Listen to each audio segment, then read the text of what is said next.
Today I'm here with Pat Harrington of GEEZER here on Right on. Heavy Psych Sounds, and you've been playing around all over the place. You've been releasing some amazing albums, and you've definitely been getting huge in the scene that you've been playing in. How are you doing today? I'm doing good, man. Thanks for having me. Thanks for being here. Very excited about this. You guys sound amazing, and I think you're just picking up some serious steam right now, as you have been. But it's words getting around about you in every nook and cranny of the internet that I've seen. So Oh, very excited to awesome. get into Thank you this very today. much. All right. Let's get into it. You live in Kingston, New York. That's where the band started? Is that currently where you reside as well? Yeah, yeah. We're about 100 miles north of New York City. Yeah. And what was the original what was the idea for the band? How did you come about with it? Where did it start? It started with me and the original drummer, Chris Turco.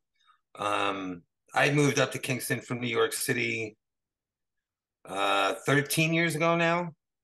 Um, and he was also a city kind of transplant. And we had met through a mutual friend at a party and started talking about music, and we liked a lot of the same shit. So of course we just decided to start jamming. At the time, I kind of reset the whole way I went about approaching guitar.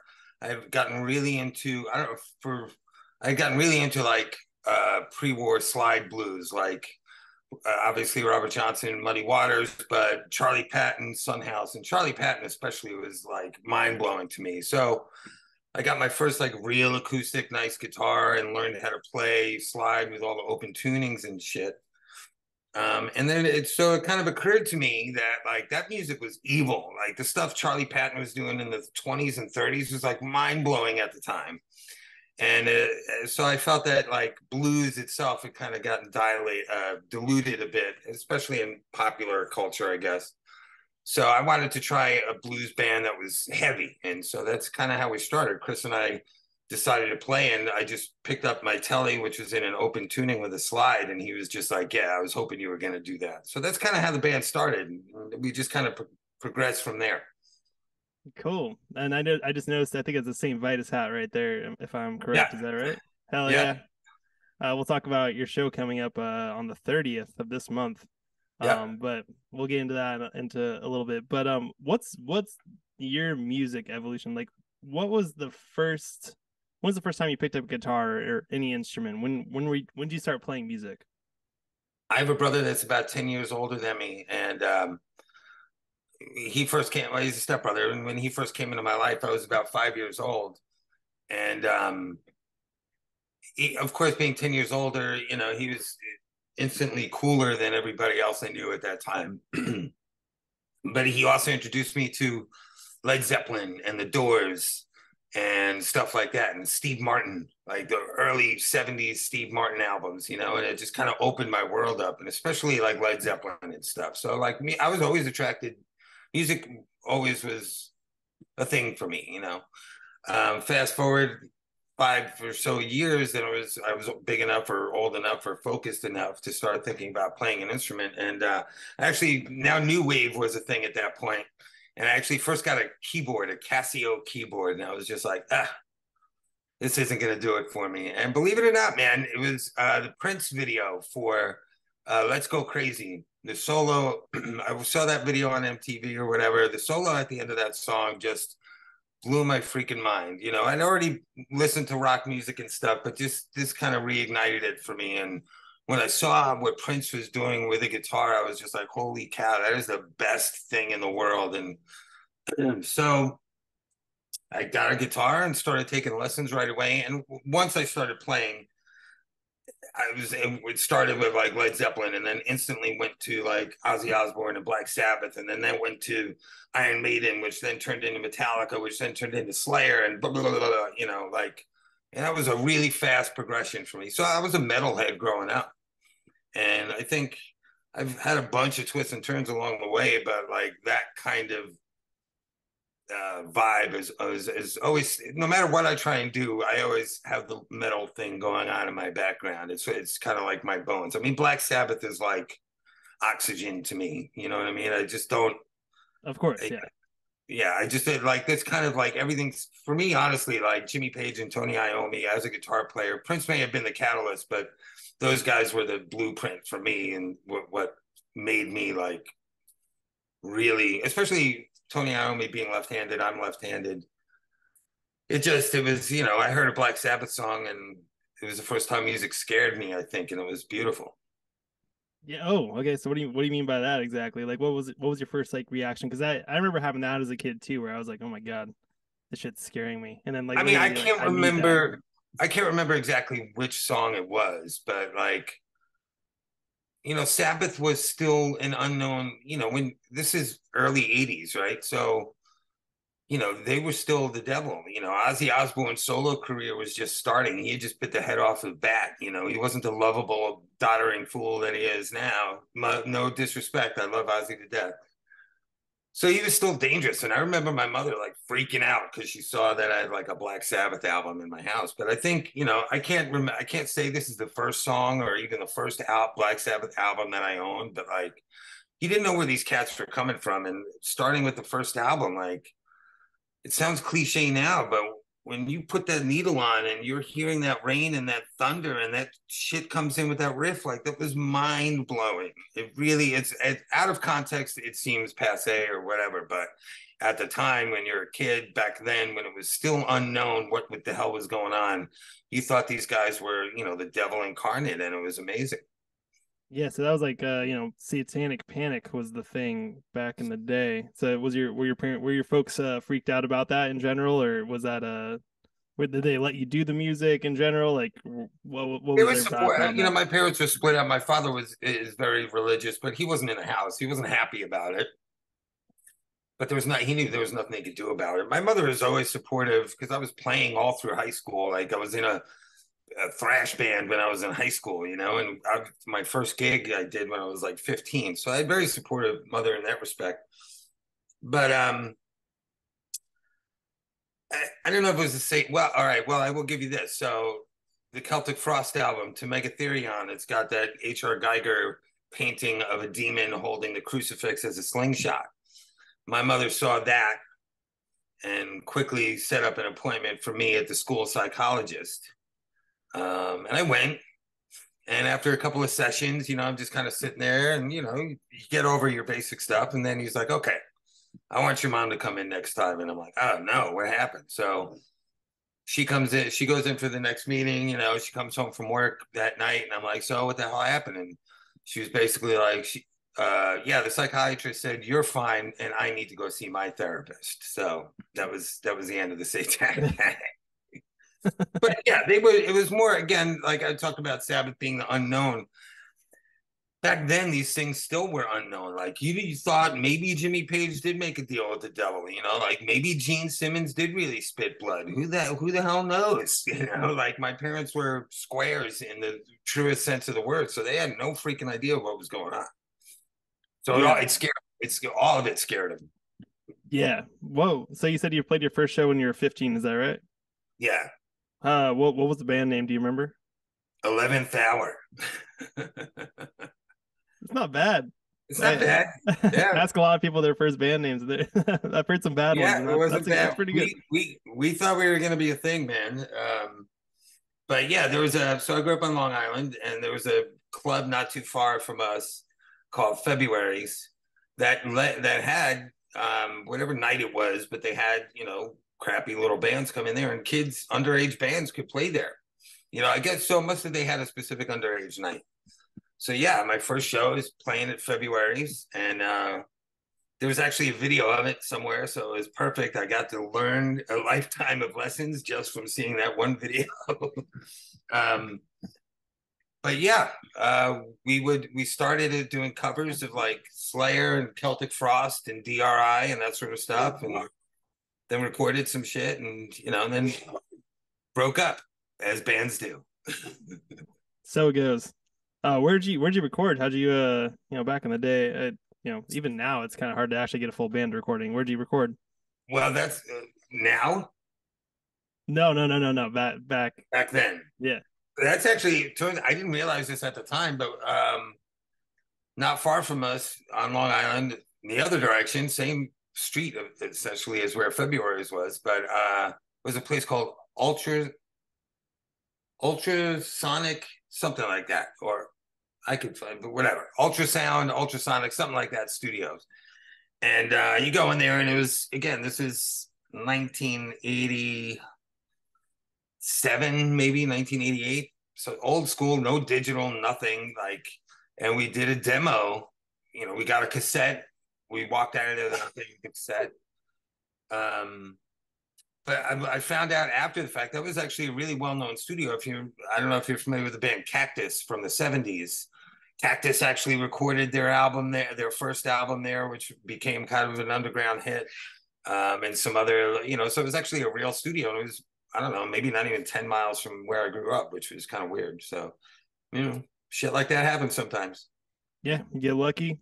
There's a picture, actually, now that we're talking about it, there's a picture from that control room of that band standing in front of the board. Like, again, like, I'm 15 or 16 years old at that point. Like, you have no idea what the hell you're doing, but it's hysterical.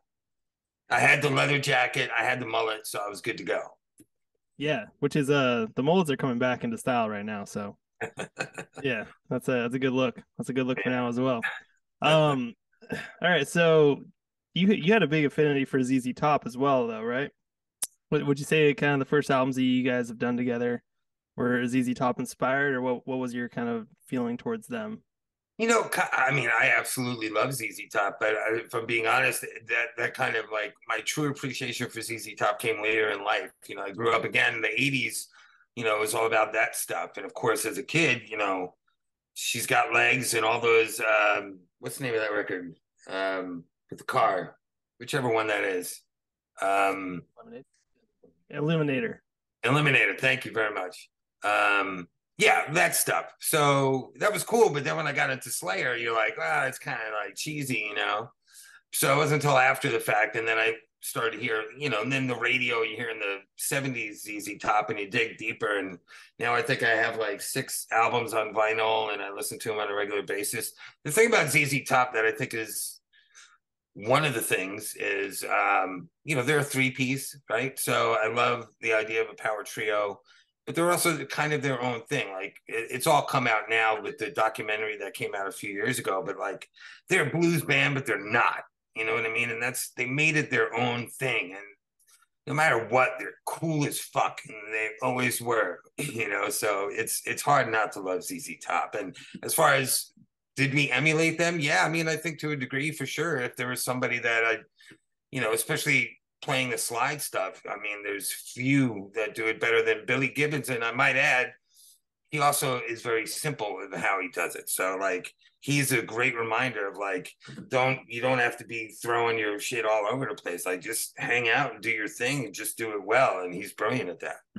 Yeah, I think there was a whole thing too. I mean, I think a good, like, you know, parallel, or where you guys even intersect as a band with Geezer and ZZ Top, is the sense that they were always kind of the times, just as much as they kept to themselves. Like, during every decade or every era, they were trying shit out, and they made it work. They have amazing singles from every single era of, like, what the fuck they were doing.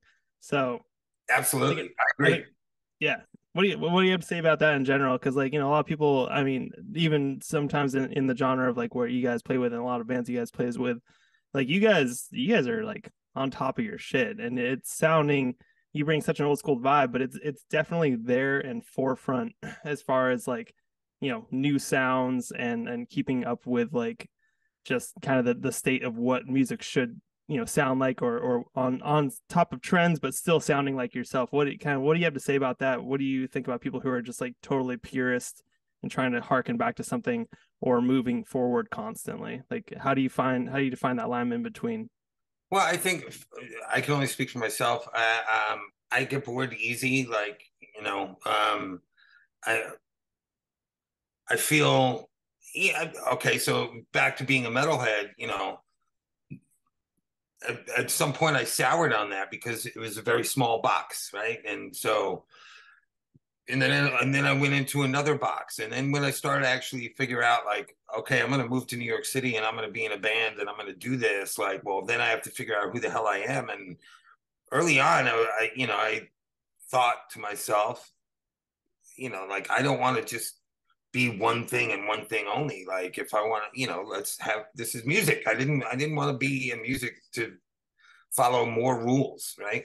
And with GEEZER, it almost happened by mistake. I mean, we did the first album, like I said, I was really into like open tunings and slide and stuff. But once we started to gig more, it became, that's a really hard thing to keep up. Like I was showing up to gigs with 4 guitars and 2 amps and like just all this shit. And I just don't do well with that. So I had to streamline it. At the same time, like then I got hip to some more of the modern stoner rock bands. I got introduced to like bands like Wolfat and Midnight Ghost Train, and hearing that kind of riffage, I'm like, well, this is what I've been talking about the whole time, So it kind of like they were inspiring to me to be like, okay, I can still do this heavy blues thing, but just bring it forward a little bit. And then, we've been through. We started out doing a lot of improvisational stuff, and then we've had a few lineup changes along the way. So being a looser, more improvisational band kind of was the way to go, because we didn't, we didn't have a lot of time to kind of hammer out song structures. And then when Steve Marcotta joined the band on drums, then now we've been together with the same lineup, me, Richie, and Steve, for like 5 years. And that's why, the 3 albums that we've done with Steve, first we did the EP, which was still very loose. And then we did Groovy, which was a tighter affair, but still kind of open-ended. And then, Stone Blues Machine, because of the lockdowns and everything that was going on, we were able to just focus just on writing and putting those songs together. And so we all worked together to make that happen. I think, we always want to push ourselves, but it also just happens due to the circumstances. How did Chris Bittner kind of fit into that ethos that you just kind of laid out for us? So Steve had worked with Chris on something else, or 1 or 2 times, and he was like, you guys got to get in there. And for us, we had always done, our earlier albums were done in much more makeshift kind of studio situations, with some exception. But, so yeah, we focused, frankly, we had to save up to afford going there and everything, but we did it. So we're in the room with Chris, and it's a beautiful studio. And I've had some experience in the big, like New York City studios in the 90s and stuff. And it's been a long time since I'd been in a place like that. And Chris was a great influence because he brought a certain level of, not gravitas, because he's not a serious guy, but like when he said something, like you listen, because he knows what the hell he's talking about. And so, especially because it was just the 3 of us in a room for a year crafting these songs, and kind of, okay, is it good? I don't know. We're not playing them live, so we don't really have any feedback on a lot of the stuff. So Chris was able to provide a feedback and give us a direction where we were kind of like, okay, do we really want to do this? Yes, you really want to do this, or no, you don't want to do that. And so, this was the first album actually where the production credit was not just me, I think, or that we shared it with somebody outside of the band. And that was, not by design, but again, it was like Chris had so much input and focused everybody so much. He had a huge part in sculpting the sounds of the record. And also we went into it with a certain idea of how we wanted it to sound. And he and I got along great. And we had a lot of the same reference points. So when I would mention a band, he would know exactly what I was talking about, and vice versa. And so we just got on beautifully. He's a great producer with a great studio and is magic on Pro Tools, but he's also a punk rock guy. So he's got a kind of work ethic, that's almost Steve Albini like, where he's just like, let's just do it and do it right and make it punk, make it hard, and make it rad, Yeah. So like, what does he? What can you give me like specific examples of like maybe how he affected a tone or a drum sound, or how you sing your lyrics? So we were working on. It was one of the first songs we were working on.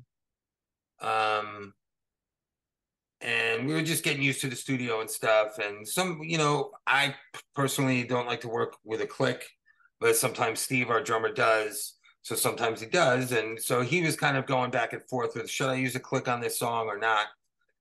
And so we tried doing it a couple times, and Chris is like giving us feedback. It sounds like you're getting the groove, that kind of stuff. And then we're like, well, let's try it without the click. And then we take the click off. And once we finish the tape, Chris is like, that's it. He's like, now you're playing. You're not just playing to a click. So, and that was it. That was the end of the click discussion, because he's like, it makes a big difference. Another time when I was doing vocals, you know, I don't remember what I was working on, but he's like, yeah, so I think what you need to do here, you got to give me a little more Diamond Dave. And I'm like, oh, okay. So he's talking about David Lee Roth. He's like, I know exactly what you mean. You know, like, I get it. So he didn't have to explain, well, you need to do this. I'm like, Diamond Dave, okay, let's do it. And of course, and then it works. So stuff like that.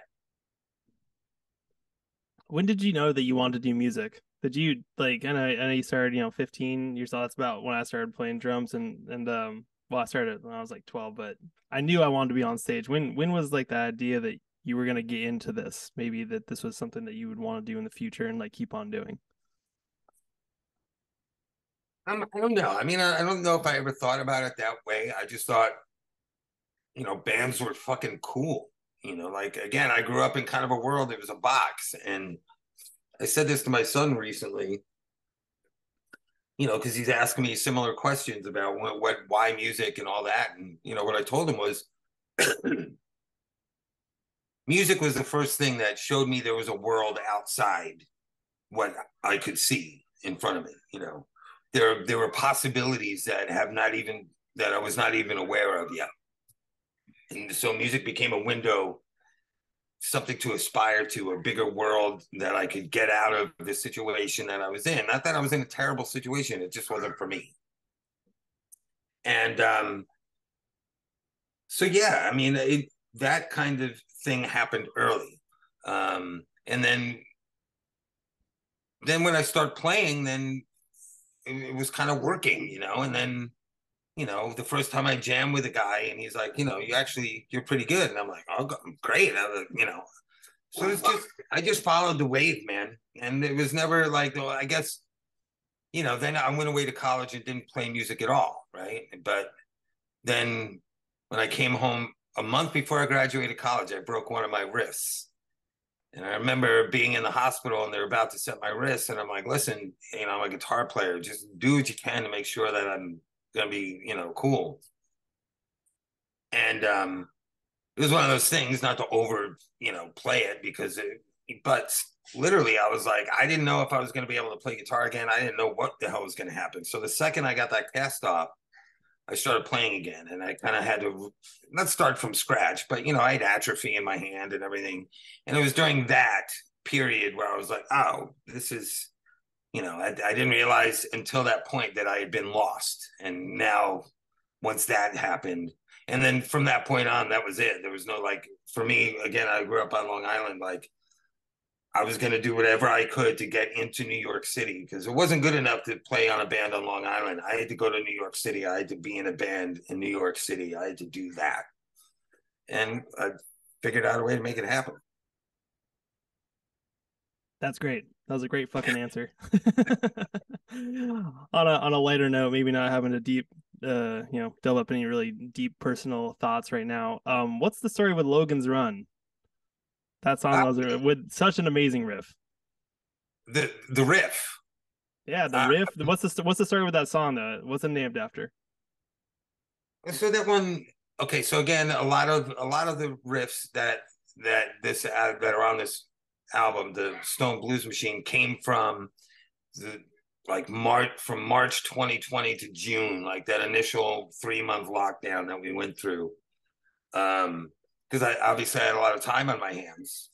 And so I was just in my garage and just playing. And, I went through a lot of different things and whatever, but, so just I amassed a bunch of riffs. And I'm almost certain that the Logan's Run, the main riffs, came out of those first few months. And then we started putting the songs together. And that one, it wasn't like, that one came in pretty quick, and we knew right away, like, we had never done like a Sabbath shuffle like that before, and I always wanted to do that. I just loved playing like that and everything. So that was the thing. Like, it was like, let's just make this a swinging banger, And then, you know, the second half of the riffs came up for the second half of the song. And it's a great example of a song that like we would have never done before because it required a lot of like attention and putting specific parts in the right places, and to make it not sound like that, you know. And then as far as the lyrics go, I don't know if you're familiar with the movie Logan's Run. It's a weird, Logan's Run is a weird 70s, not B movie, because it had Hollywood actors like John Voight's in it. Um, it was just a weird, like, sci-fi movie. And a lot of times when I'm working on riffs, I do this thing where when I have to, like, I record it, a bit of it, and then you got to give it a name. I used to do just like fast riff in B or whatever, but then I'm like, screw it. So for years now, I've just been like, whatever comes to mind, just put it down. And some of my better song titles have come out of that. And for whatever reason, that day, I just Logan's Run. And then as the song started to take shape, I was like, maybe I could just actually write the song about the movie Logan's Run. So I watched the movie again for the first time in decades, and I came up with the lyrics, and they're based on the movie. It's fucking rad. Would you say that's kind of how like most of your lyrics come from, or your riffs, or just like kind of how you orchestrate songs, just random shit, or is there some sort of like underlying thing that you try to go for? It's heavy. Like I would say, you know, a lot of people in the space that you're in, sometimes it's a lot of very cliche stuff, but for the most part, like your shit's heavy and you say it with so much feeling when you're playing live, where it's like, oh, this has a fucking story. If not, I'll make one up for myself, because your shit hits differently, and that's what I really like about it. Oh, thank you. I appreciate that. I don't know. I mean, I can't say there's any rhyme or reason to it. I'm one of those dudes that says, you know, like, I don't feel like I'm making these things. I feel like I'm just receiving them and translating them. So specifically with lyrics, sometimes I have an idea. I've written a lot of songs over the years too, so I've been through a lot of, it's a process, you know, and so I've been through enough where I washed away a lot of my self-conscious stuff when it comes to this. So I think I can write more honestly because of that. But a lot of times it's just a phrase or a weird combination of words that will elicit a certain kind of, they don't even have to make sense. And a lot of times the lyrics aren't like structurally, grammatically correct. They're just word combinations that are supposed to almost visually bring about a certain feeling. And I guess since you said that, maybe it works. You're like, it's doing something. I think it's working. Yeah. Going on from that, how did you get into heavy psych sounds? What was the story behind like your inclusion with them? I had known Gabe from Heavy Psych Sounds just through the internet. I had a podcast for years called The Electric Beard of Doom. So I used to feature a lot of Heavy Psych Sounds music. So he used to send me stuff, and, you know, he's a booker and everything. So I like hit him up here and then about various things, not about a record deal, but he'd always been very responsive and been, you know, positive about GEEZER and helpful. So when we did Groovy, we did that all on our own. Where, you know, we released the Spiral Fires EP. That was our second deal with Cosmic. That was the second record we did with Cosmic Artifacts, and I wanted to try something different. And we felt going into it with Groovy that we had something special and something different, and you know, we felt it was time to kind of reevaluate where we were at. So we did the album completely without a record label, nothing. We even had the artwork done so we could send it. And I basically shopped it to all, you know, all the usual people, I guess you would say, all the labels in the scene. And Gabe got back, you know, relatively quickly and was like, let's do it. And it was as easy as that, you know. And the greatest thing was that, so that was February of 2020. So you get the timing. And then the album came out at the end of May of 2020. And, they're out of Rome, and Rome got, hit with the COVID shit first and harder than everybody else. So in the midst of all that stuff, he still like was able to release records. And, obviously it was a weird time to do stuff, but like our album came out, and even though we could not tour or do anything with it or whatever, like it did still like kind of like, or especially because it was on Heavy Psych Sounds, like it did kind of like boost us as a band.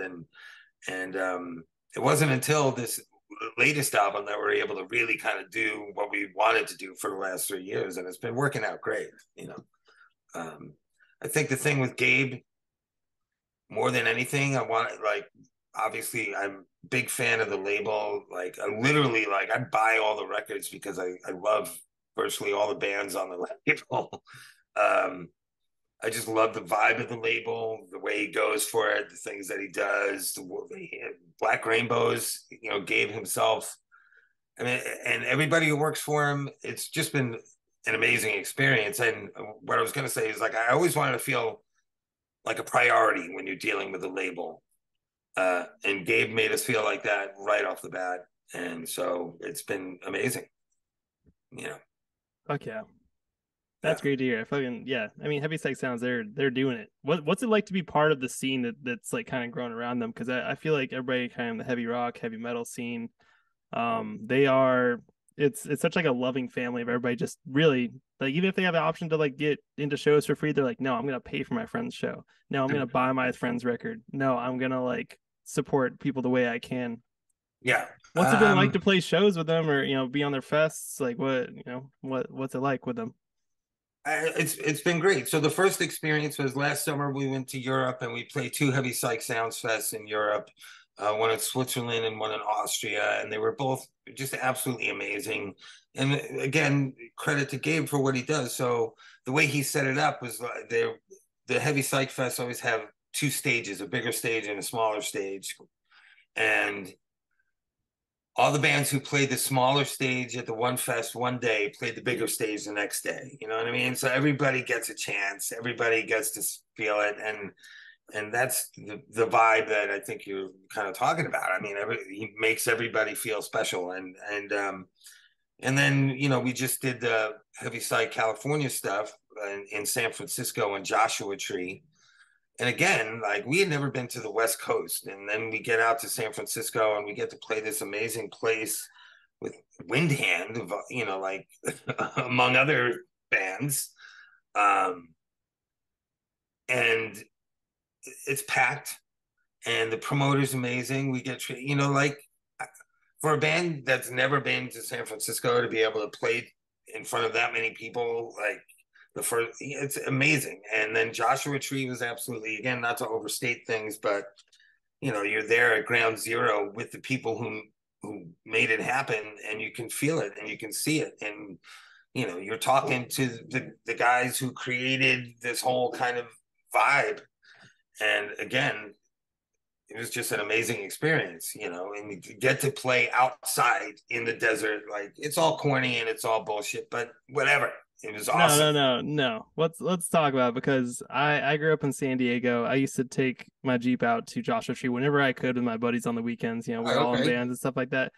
It's magical. Like, I mean, everybody doesn't want people to move there anymore and blah, blah, blah. But come on, being out in the desert and getting to, like, you feel like this, like, undercurrent of just like the ominous riff of the fucking universe out there. And it's been there, way before I was even like aware of it. It's just like the idea of being out in Joshua Tree and just that desert, Southern California, it's really fucking awesome. So like don't like, what did you like about, like, where did you guys go around that whole area? Do you guys kind of camp, or were you staying? What was your kind of accommodations around Joshua Tree? Well, I have friends who actually have a place out in Joshua Tree, and so they let us stay at their place. They Airbnb it, so we just it was like all set up and ready to go. Razzie, leave it. Sorry, dog. So we were lucky in that sense, and we didn't really get to spend much, if any, time out there or sightseeing or anything, because So we played San Francisco on Saturday, Mhm. and then Joshua Tree on Sunday. If you're from California, you know they're not anywhere near each other. Oh People on the East Coast definitely think that they are. They're like, oh yeah, LA to yeah, SF is like it's like right over there. It's like, nah, it's like kind of like 6 hours by Calif- drive. Yeah. California is fucking big. Um, so yeah, so we played in the afternoon in San Francisco, and then we left San Francisco about 8 o'clock. And the plan was to get as far as like Bakersfield. That's the halfway point, about 3.5 hours. Get a hotel and then finish up in the morning. I didn't make it as far as Bakersfield, so we pulled over just in a parking lot and closed my eyes for about an hour and a half. Woke up about 12:30, and then proceeded to drive the entire way to Joshua Tree. We got there at 5 in the morning. So you mentioned the energy out there. I think I've been in the desert quite a few times. I never got to play out there, but I've been out there, so I totally get the vibes. And I think I was just kind of like I just wanted to be there, you know. So I muscled through the night driving, and even just driving through that shit in the middle of the night is just like you're absorbing energy off it. And so yeah, it was. By the time we got there, it was 5 in the morning, and then we were playing again in the afternoon. So we just then got up. We barely had enough time to get food, and then we had to go to the show, and then we were just there all day. And we flew out Friday, played Saturday, drove Saturday night, played Sunday, and then flew out of LA Monday morning. So it was a whirlwind. We outside of playing the shows themselves and getting a little weird, there wasn't much else going on. We were pretty busted by the time we got home. Well, yeah. Hope to have you back there at some point. Like Yeah, I you mean guys. that's the thing, you know, and that's how these things go. Like we made connections there. We met people who were doing things out there, and so we'll see. Yeah. Let's go into your live sound because big thing that I see about people talking about you online and whatnot is you guys have such a fucking crisp like sound. Like I said earlier, it's just like this old school meets new school. It's like compressed in the perfect way. It's almost like a perfect like square, as somebody was talking about a square like sign form and all that stuff. That sounds lame as shit when I just said that out loud. But the idea is that like you guys, your guitar tone specifically is amazing. And how do you sort of achieve that? What secrets are you willing to give away about your tone and your sound? Thank you. I appreciate it. Rathy, God damn it. Hey, give me 1 second. Oh, you're all good. Um, so live tone, yeah. Thank you. I appreciate that. You know, the secret I think is to keep it simple.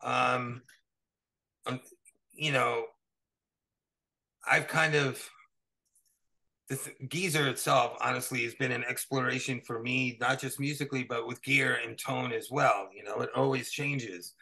Um, for many years, I was a Marshall JCM 800, Gibson Humbucker, MXR Distortion Plus guy for years, and it served me very, very well.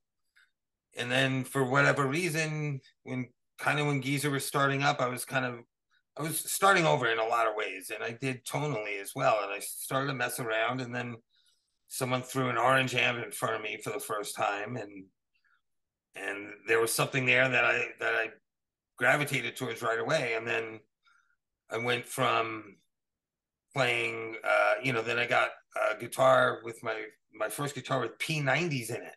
So now there are P90s there, and then I went from using distortions to I got my first real fuzz pedal, and then then it was off. By the time I got the P90s through the fuzz pedal and the orange amp, that's it. I was where I wanted to be. And then since then it's just been kind of honing that and finding the best balance of everything. But I think, as with everything, people have a tendency to overcomplicate things, and there's really no reason to. Like Eddie Van Halen was a magician in many ways. As much technically as he was as a musician. The stuff, the innovations. But that's Eddie Van Halen. You know what I mean? Like you know, Totally. Yeah. that's not everybody. So, I remember being on a tour a long time ago, a very, a big tour for me at the time anyway. I'm not going to name names, but the guitar player showed me his setup, and he had like a one of those rolly things with all the pedals in it and the compressors and the rack mount stuff and all this shit, and it just like, and he played a chord. He's like, see, it goes through there and boom, and there you go. And I'm just like, it sounds as if you just plugged it in the fucking first place. Like, why go through all that stuff? Now, at the same time, I'm a fucking pedal junkie. I just got a couple of more fuzz pedals, which I think now brings the total up to 10. I love, especially with the solos, because I used to play so dry. I love messing with a lot of modulation with solos, but not like the super digital clean stuff. I use tape delays. I use analog flangers and univibe kind of shit whenever possible, or at least stuff that emulates the more analog kind of shit. I love the electro harmonic stuff. I think I'm now going to become a big muff guy. So like, I don't know, man, I'm having fun with it. You're experimenting. I love that. Have you ever checked out, this just as a non-official plug, have you ever checked out the Earthquaker YouTube channel where they go and they see the shows that people are playing and they have somebody talk about their setup right before? You seen those Earthquaker pedal videos? I've seen some. I think I didn't know they did that much. I didn't realize they had such an online presence. I got to check that out because I love Earthquaker stuff. I have a few. One of them I mentioned, Univibe. I have the Depth. It's really cool. Like that. So they'll even talk about other pedals. They just want somebody to show their setup, but they do it in such a beautiful way. And one of my favorite bands ever, speaking of Joshua Tree, is Queens of the Stone Age, and they have the most insane setup for pedals. Probably way overkill, but at the same time, it works for them. It works for them. Yeah. But you should definitely check out some of their videos because their setups are so fun to watch, and the videos are just incredibly well done and actually make it interesting. Yeah, I'm a wreck, man. I'm just on YouTube all the time looking at pedal demos. It's a problem. Well, here's another one to fix that dopamine to you. Yeah. Let's talk about the band a little bit too. So we got Richie, Steve. Like how'd those guys come into the band and what do they mean to you now? Give the love letter. Yeah, I do want to mention, by the way, because we were talking about gear. Richie as well is always trying. That guy, like I say, I have a problem. Richie's got a problem. He runs through pedals faster than anybody I've seen. Like he is in the constant search for the perfect tone, and he's finding it. And like, so I think to extend the question, when you're in a 3-piece, you have to do that. There's really especially the way we play, the guitar and the bass are not always in sync or in unison. So like if you're going to play, especially this kind of stuff, it's got to sound right. And so Richie is always looking to get that sound, and the way he plays with his fingers, he plays hard as fuck. So like there's no way he's not going to sound loud when he's up there. And Steve, Steve is a lot of things, and he's become, he's been in the band 5 years now, which is a long time, but for us, he's the new guy. But he brings a consistency that we never had before, because he's the one that like really got us to slow down and to like, again, and other circumstances were involved, but to, work on the songcraft more. And like, okay, this fill goes here, so you can do this. And we'd never done stuff like that before. And so he was a huge part of that, as well as bringing, his own, he comes from a different background musically, and he brought that too. And I think it shows, I think one of the things why you were saying we don't kind of sound the same or we always change, I think because everybody's got we have common ground, but everybody's got their own distinct set of influences. And I think everybody, I get surprised if I bring a riff to the band and I think it's going to go one way, and then Steve starts playing a completely different drum beat, but it's better. Well, we're going to go with that, Yeah, and he's great. That's a drummer. He's like he kills it. You guys are all, and I think he's kind of a testament to, if I can just fangirl for a hot second here. I think he just brings this idea of like you are trying to build like all over the place with your music, and you guys have some like straight Texas shuffle stuff. You have some like straight ahead rock. You have some very doomy stuff. You have some of the kind of borderline, kind of getting into more technical like prog ish. Don't want to say that too heavy, but like he just will sink right through them, like and Yeah. perfectly, like, and you guys definitely vibe together. Like Yeah. it doesn't just feel like, hey, we just wanted to make a heavy band.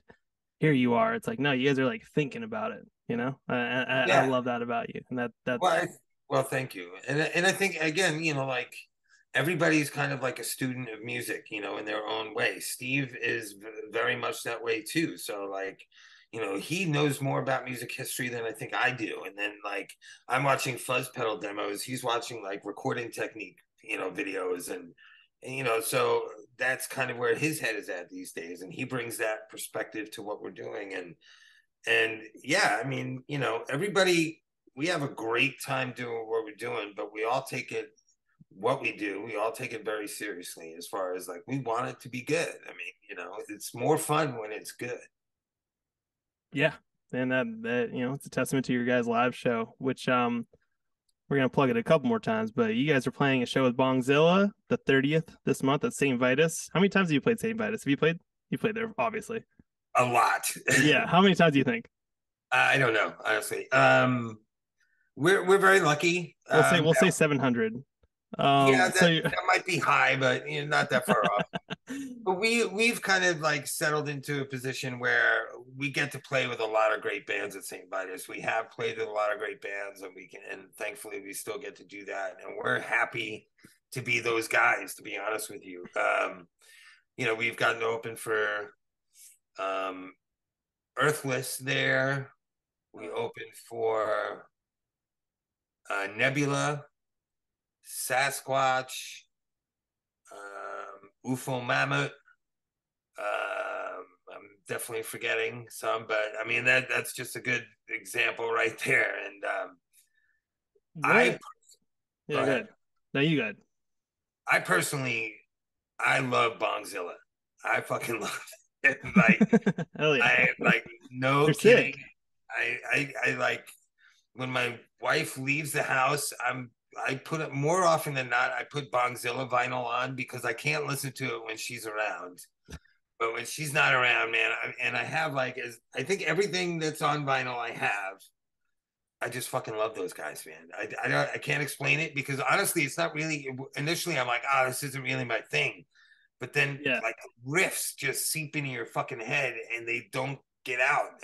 And that whole satanic weed thing, I just think is the best angle in the world. It's my favorite. That's why I love Electric Wizard. I love Bongzilla. I love Bong Ripper. Like, I just think it's hysterical, and sign me up. So I am really excited about opening for Bongzilla. I just hope to not turn into a fucking fanboy when we're there. yeah. Okay, we'll tell them that you think that they're all right. So yeah, you're playing with them. Shit. I mean, what? Okay, so I have a question for you.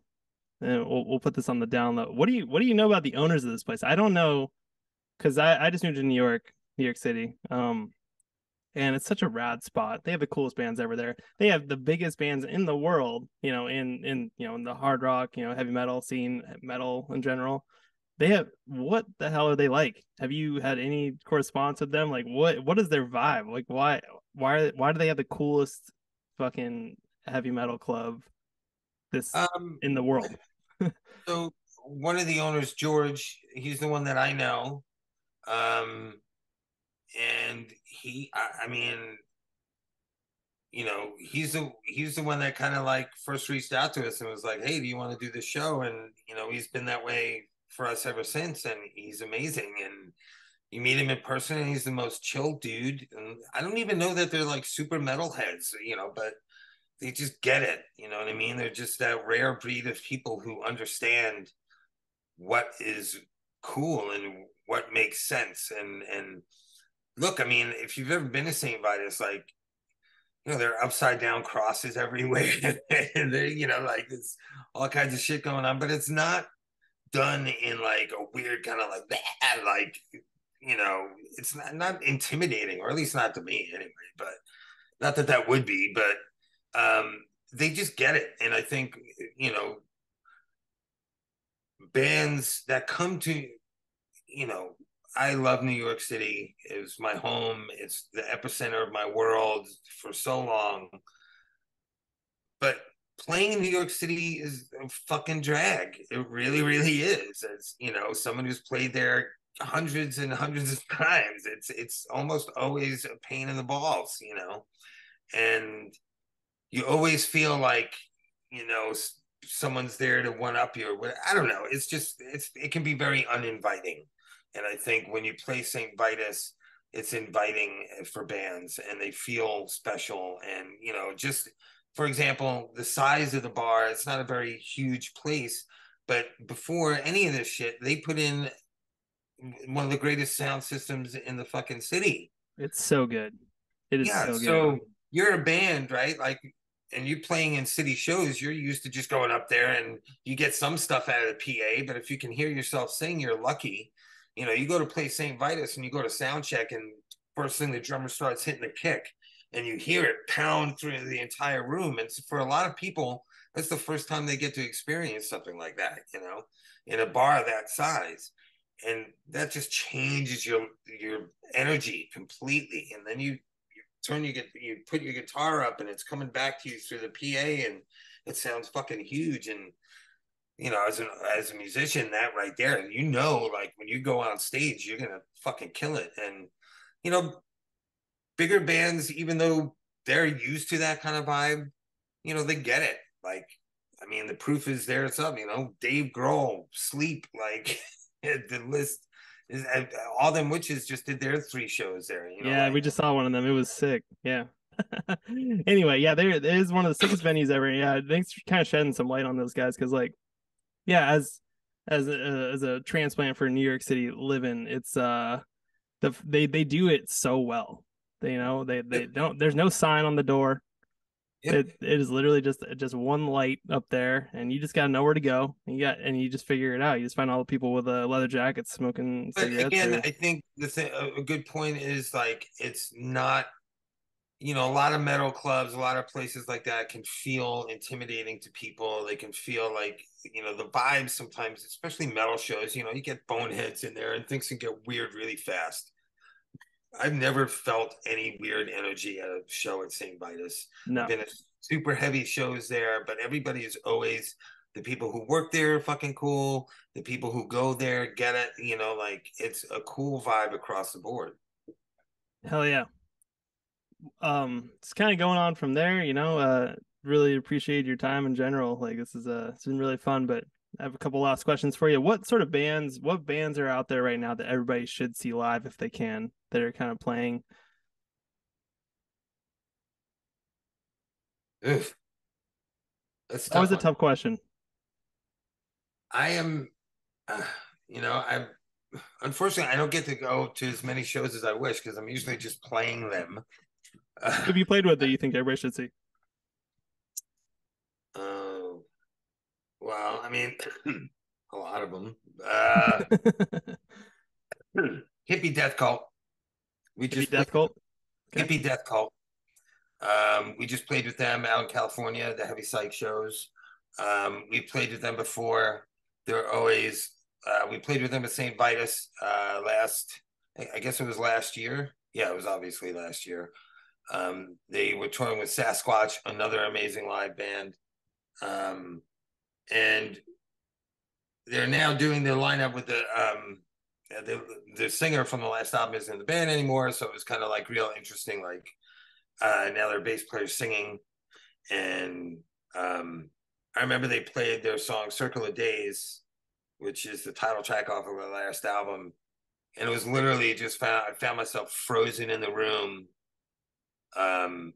It was just, the song is just vibes for days, but it was, they were like literally like, you feel like you can almost hear a pin drop in the room, because they had everybody kind of in the palm of their hands, and it was just a really great performance. Something that I it's great because they're friends, but to be able to see friends do something like that is really special.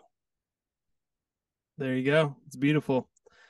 I ask everybody who's on the show this question because it sometimes gets interesting answers. What is your version of success for anybody? What do you consider success? Well, uh,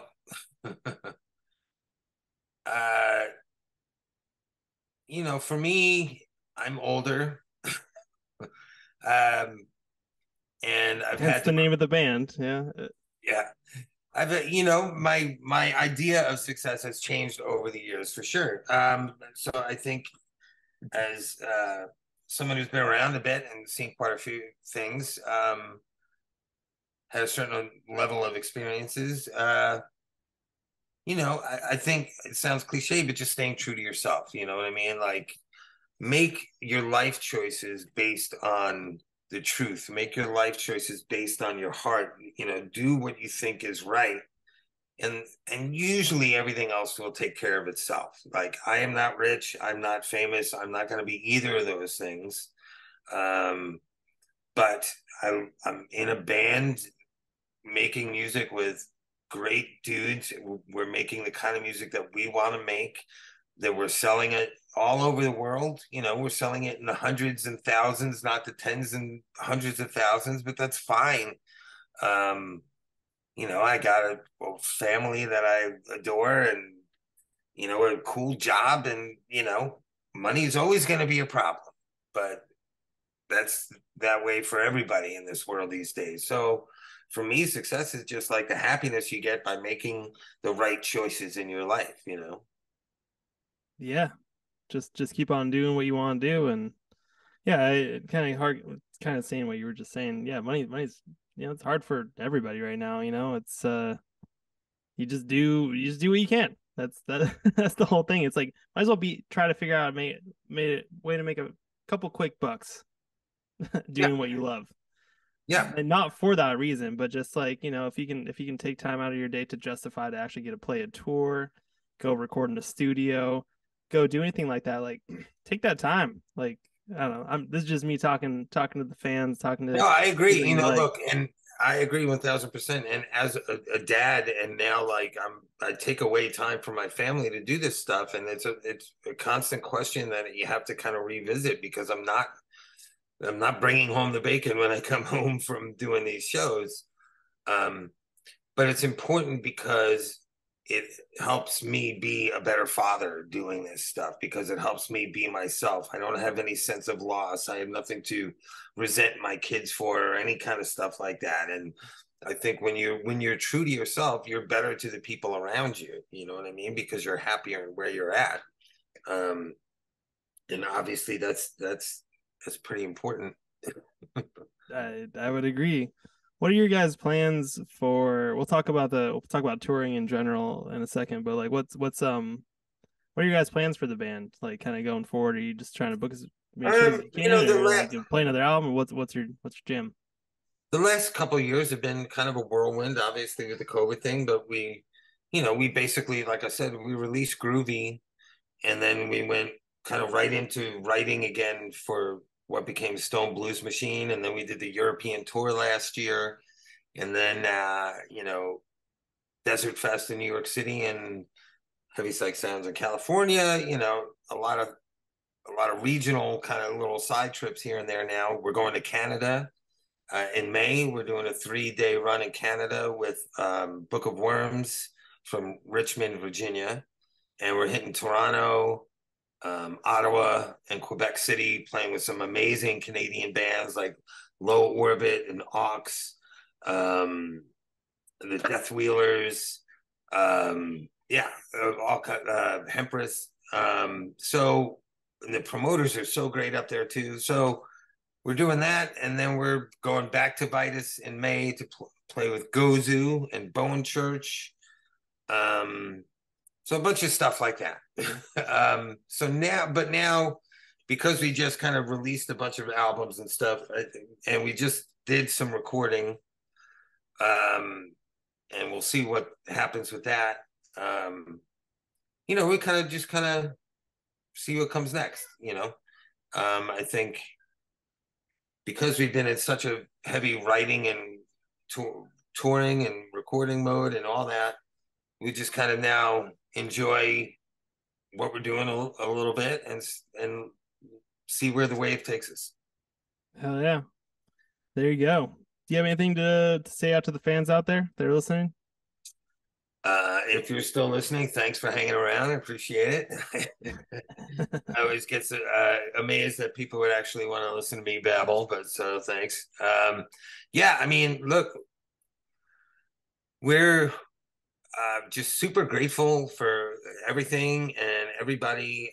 We're constantly surprised at the support that we get from the people, from our record label, from the scene in general. It's really, look, man, I've been doing this a long time, and I've been through a lot of different kind of situations, and there's nothing like having a scene around you, a group of people around you who are into what you're doing and accept you for who you are, as opposed to trying to you know, create some kind of situation where you're always reaching for the brass ring. You know what I mean? Like, instead of like aspiring to do something, we get to just do it, and it's an amazing thing to be a part of. It comes and goes. I think if you talk to any bands who have been doing this kind of stuff since for 20 or so years, like talk to Lori from Acid King and she'll tell you, like, they get to do shit now that back then they could never do. You know what I mean? Like, so I think it's great. And as someone who grew up on like underground music, hardcore and metal, when it was still underground and everything, like, usually the underground is thriving because the mainstream is so fucking awful. And I think the underground is thriving now because it's obvious how awful the mainstream is and on so many levels. So it's a mixed bag, of course, but we're just thrilled to be a part of it. And yeah, it's awesome. Well, fuck yeah. Pat, this has been a great talk. I know you have a little dab pen over there, so cheers to you. Yeah. And no? Well, cheers. That's how we do it. And yeah, so you're playing the 30th? We're gonna see you there. All right. Well, Saint Vitus, you're on tour of Canada and you're doing all the cool things and you got amazing albums out. Everybody needs to check them out. all right, man. We appreciate it. Thank you very much for having me. You have a good night. Yeah, you as well, Pat. All right. Later.